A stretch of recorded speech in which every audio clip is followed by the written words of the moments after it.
Well, story, narrative, if you want to call it art or literature or whatever, in many ways has helped me in the last probably year than it has in my entire life. I would say that the elements of story and what goes into writing a story and the philosophy of what makes a good story has benefited me greatly.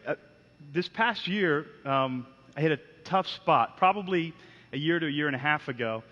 I just came to a point where my life no longer made sense, and I didn't understand why. I had achieved a lot of goals that I wanted to achieve.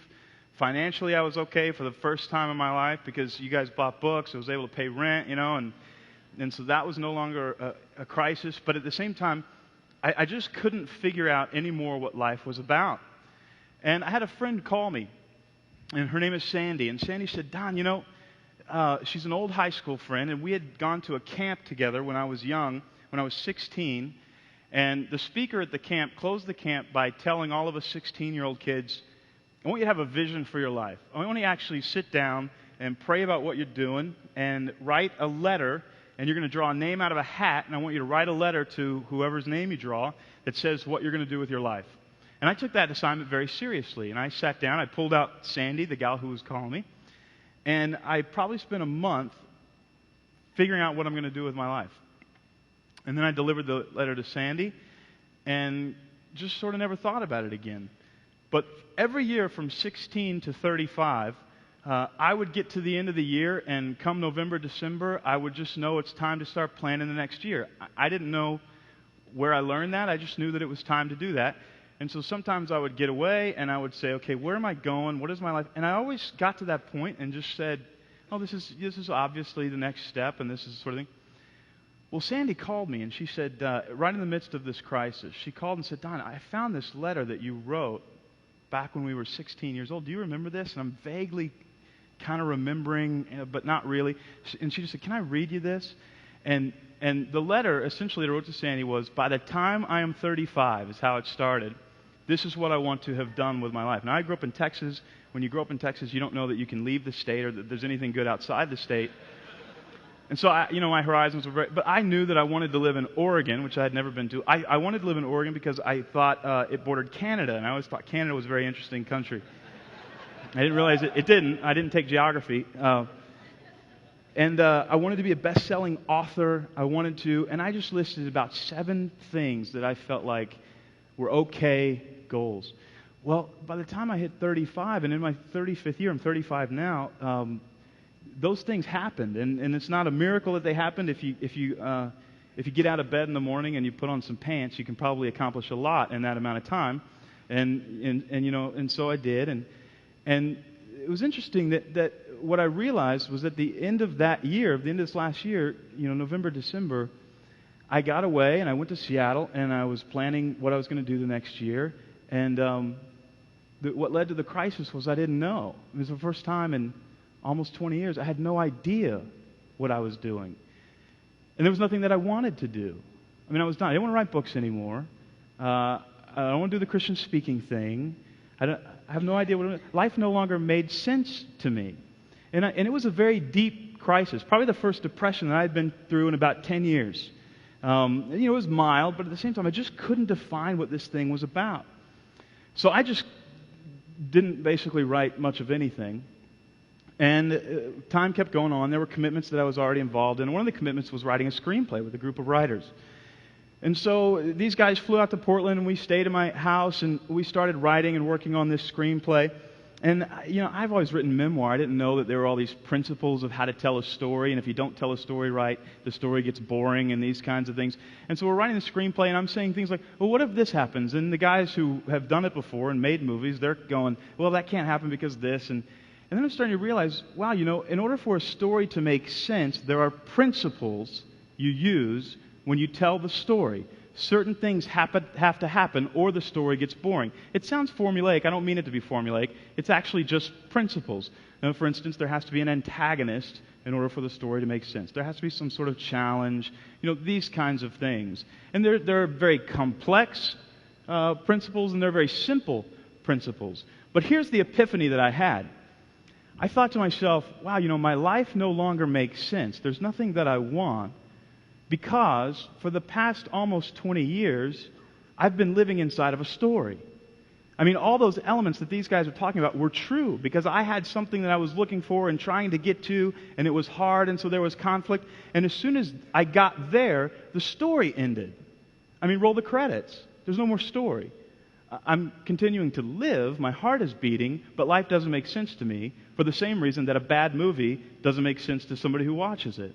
In other words, the elements that you can use to clarify a story and make a story better are the same elements that you can use to plug into your life. At the same time, we live in a sort of culture where there's a bit of a battle taking place for the elements of story. Story is in decline. Stories are not as good as they used to be. As a guy who goes to movies every once in a while, I probably walk out of 30 to 40% of the movies that I go see. Are you the same? I mean, I don't even walk out because there's something crass or anything like that. I walk out because I'm bored. If my phone rings, I'll walk outside, I'll take the call, and then I kind of, at the end of the call, I just go, I don't even know, I can't remember what movie I'm in. And that's my cue to leave, right? This movie didn't work. Story is in decline. And the reason that story is in decline, I discovered this when I went to a screenwriter seminar by a guy named Robert McKee. And Robert McKee is an ornery old man. He's 70 or so. He does 12-hour lecture on how to tell a good story. The first day is 12 hours, the next day is 12 hours, and the third day is 12 hours. And then during lunch, he takes questions during the lunch break. And he's the guru of story. And he has something very interesting to say. This guy, every fifth word is the F-bomb. He's not a Christian. But he actually says the decline in story is happening for this reason. He says the final cause of the decline of story runs very deep. Values, the positive, negative charges of life, are at the soul of our art. The writer shapes story around a perception of what's worth living for and what's worth dying for, what is foolish to pursue, the meaning of justice, truth, the essential values. Ours has become an age of moral and ethical cynicism, relativism, and subjectivism, a great confusion of values. As the family disintegrates and sexual antagonisms rise, who, for example, feels he understands the nature of love? And how, if you do have a conviction, do you express it to an ever more skeptical audience? This erosion of values has brought with it a corresponding erosion of story. This guy's not a Christian. He's actually saying the problem with story, the reason movies aren't as entertaining as they used to be, is because we live in an age of moral subjectivism. That if we had ethics, we would have better movies. But because we don't have ethics, we don't have better movies. And so I'm realizing, well, the first thing to make a story good is you have to have some sort of ethic. You have to have some sort of morality. And I don't mean morality in the Christian right-wing Republican sense. I'm talking about holistic morality, a good view of right and wrong. And I'm thinking, okay, if a story needs that to survive, how much more does a human being need that in order to make sense of their lives? But it turns out that this is not enough, that a story needs more. And I want to just share with you a few things that kind of changed the way I spent my year-end preparation meeting. We tend to identify most with a certain kind of story. We tend to identify, and I won't go into it too deeply, with a 3-act structure, single protagonist story. That's one person doing a simple task. The reason we identify best with these stories is because we are a single protagonist in our lives, through the lens of our eyes, and essentially our lives are broken down into 3 acts. We are born and we experience childhood, then there's that long middle, and then there's a quick ending, and that's the way 3 acts work. A day is 3 acts. I got up this morning for sunrise. Very short beginning in which I watch sunrise, I shave, I farmer blow into the shower, whatever you do in the morning. Then the battle of the day starts. It lasts almost all day. Tonight I'll fly back to Portland, and there's a little bit end of the day where I'm wrapping things up. Short first act, short third act, long middle act. And when we see a movie like that, we say that makes sense because it actually feels like my life experience. Now, if our lives don't make sense, here are some of the principles that we want to obey. One is we want these ethics, these positive, negative charges, to be informed by an authoritative figure who actually knows right from wrong, because if you're like me, you get confused about what is good and what is bad. But the second is that single protagonist has to have a dream or a vision. If the single protagonist does not have a dream or a vision, if he or she doesn't want something, the story doesn't make sense. They have to want something. Or the story, we watch it and we go, I don't understand what this is about. And we think in American culture that, wanting something is not great. Wanting something is sort of bad and it's consumeristic. And I understand that. But that's only if you want bad things. Wanting good things is great. In fact, the way that you can tell a good protagonist in a story is a little test. If the protagonist dies, what dreams die with the protagonist? If the Hobbit dies, what happens to the world? Oh, that's a very important story. I was with my friend Jenna Lee. She just turned 25. She's from Nashville. She runs a ministry called Bloodwater Mission. Her goal is to build 1,000 freshwater wells in Africa.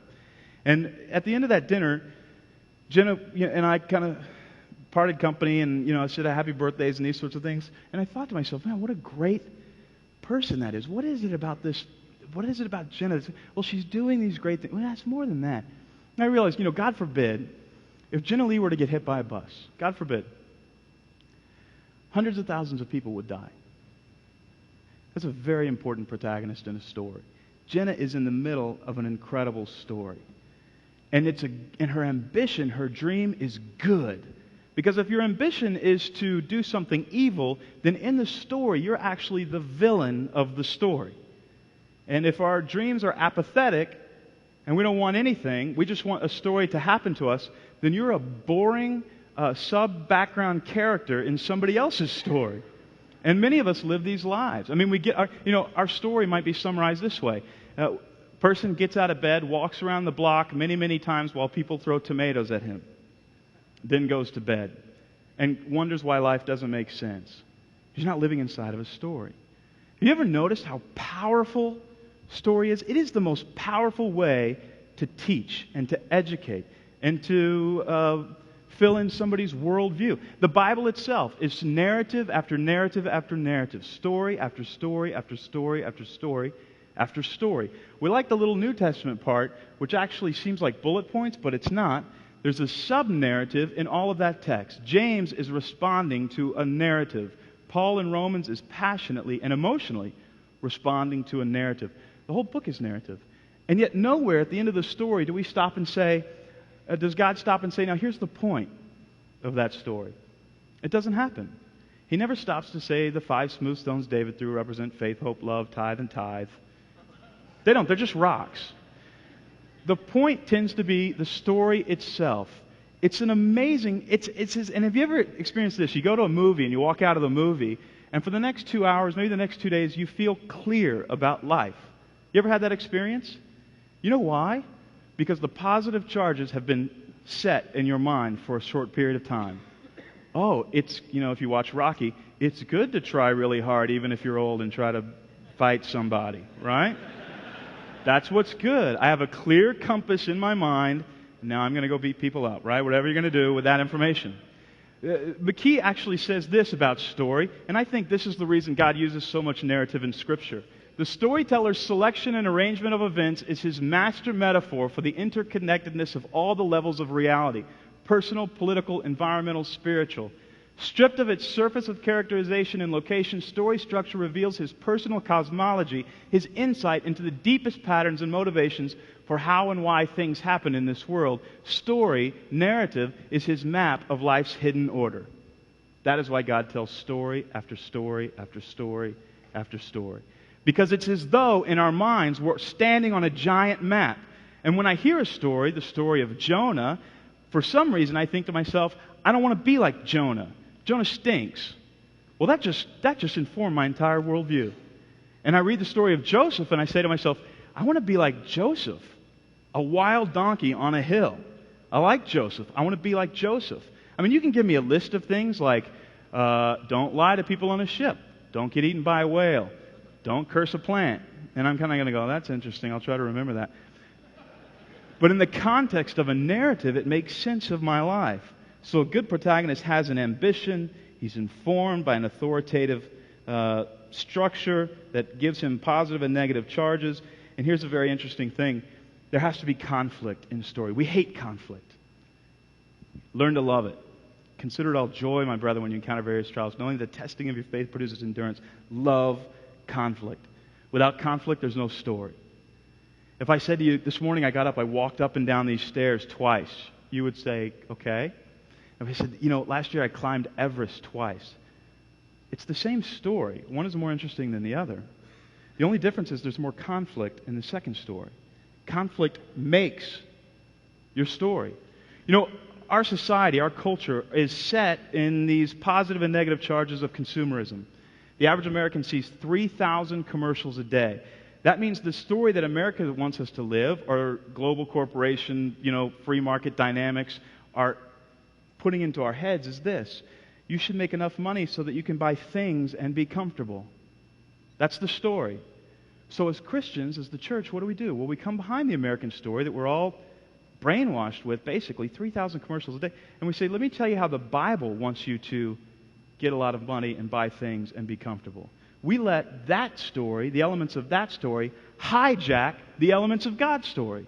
So now we're actually using the Bible to justify or teach a story that is being bombarded in our minds by consumerism. I think our job is to tell a better story. That we actually have a great dream and a great ambition. That we understand that there's going to be conflict involved in that dream or that ambition. And then we reach toward a resolution. And the resolution, you don't have to win, you just have to try. There's a great movie called Friday Night Lights, came out a couple years ago. They turned it into a television show about this football team in Texas. They went all the way to the national championship. 4th down, the clock's running out. They try to punch the ball in, and they can't get it in. They lose the game. And they roll the credits. The next year, that same football team won the national championship. But the directors and the screenplay writer decided to write the movie about the year they lost because they tried harder. It's a better story. It's not that important that you win. Let me just close with this. I have a friend whose daughter started doing drugs. She's 13, 14 years old, gothic gal. And we were getting together, and he was telling me, she's dating this guy that I don't approve of, and I try to drag her to church and these kinds of things. And I'm listening to this. It just sounds like a bitter dad, And I say to him, he says, what should I do? And I said, I think what she's choosing is to be wanted and needed. She gets to play something like a princess. She knows she's designed for this role, right? And with this guy, even though he's a loser, she gets to play this role in this story because you've provided a story that's just not as good. He's like, what are you talking about? I'm like, no, dude. Everybody provides a story. As a pastor, you provide a story. As a dad, you provide a story. As a mom, you provide a story. As a teacher, you provide a story. And all she's doing is choosing a story that she likes better than your story. So he thinks about it, and he's like, well, how do I do that? And I tell him, and he goes back, and he goes nuts. He goes home, and he says to his family, he gets them all together. He and his wife about to get a divorce. In her story, she thinks she's causing the divorce, right? So he gets them together. He says, after about 3 weeks worth of research, he says, I found a village in Mexico that needs an orphanage. Here's what's going to happen to these kids in this community if they don't get an orphanage. It's going to cost $25,000. We're in debt up to our heels. We don't have the money. And they're all looking at him like, so? He says, we need to build it. We need to build it within 2 years. And if we don't build it, some kids are probably not going to make it. And the family's just looking at him like, you're nuts. And after about a week, the daughter comes to him and says, I have this MySpace page. Maybe I could tell my friends about it and we could get some support. And then he had a son, he said, we're going to need passports if we're going to go to Mexico. And, you want to visit this? Yeah, we need to visit it. All of a sudden, his whole family is wrapped up. She ends up breaking up, the little girl ends up breaking up with the guy. You know why she broke up with the guy? Because she's found a better story. And now she's telling the dude, she's like, you don't understand. I'm a hero, in a sense. She doesn't have words. I'm a hero in this story. And you're a loser. So I'm done with you, right? As Christians, we've been hijacked by a different story, and we're supporting a story that isn't as good as the story that God has provided for us. And as Christian leaders, we provide a great story for people to get wrapped up in. All right, thanks. Awesome.